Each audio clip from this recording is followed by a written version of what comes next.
Hello, my name is Jordan Williard, and I'm here to talk about our team's quantitative analysis of BC's Youth Rehabilitation Act. This project was completed under the support and sponsorship of Penn State's Law, Policy, and Engineering Center, as well as DC Justice Lab. In 1985, DC passed the Youth Rehabilitation Act in an effort to reduce recidivism and impacts of sentencing on youth. This act allows for record expungement and provides platforms of support for youth offenders. The act was expanded in 2018 to accommodate more offenders and further reduce the impacts of criminal justice. Specifically, an offender is eligible if they are under the age of 22, sentenced as an adult, and not sentenced for murder of any kind. Our overarching question for this semester is to determine whether or not 2018 YRA reforms have impacted sentencing to a notable degree.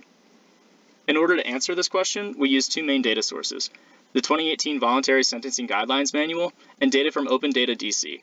This data includes felonies, arrests, marijuana arrests, and more. Let's begin by looking at some of our overarching analytics.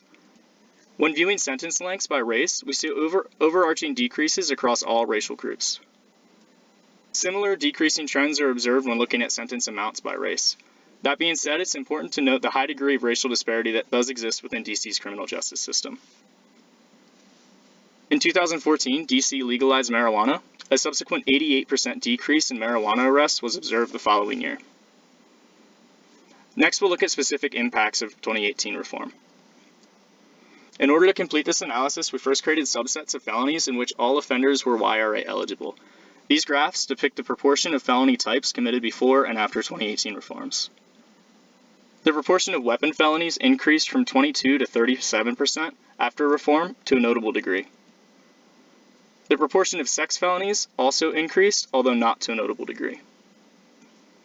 The proportion of violent felonies decreased from 40 to 38% by a statistical amount. And the proportion of drug felonies also dropped from 9 to almost 7% by a statistical amount. Overall, our team can say with confidence that the proportion of weapon felonies has increased, the proportion of sex felonies has not changed to a notable amount, and the proportion of violent and drug felonies have decreased statistically. Looking at the large picture, the amount of YRA eligible offenders receiving sentence reductions before and after reform increased from 37 to 63%. In an effort to make our analyses as consumable as possible, our team placed all of this onto a single website that can be viewed. Collectively, we learned a lot throughout the semester, and we hope that our work provides transparency into DC's criminal justice.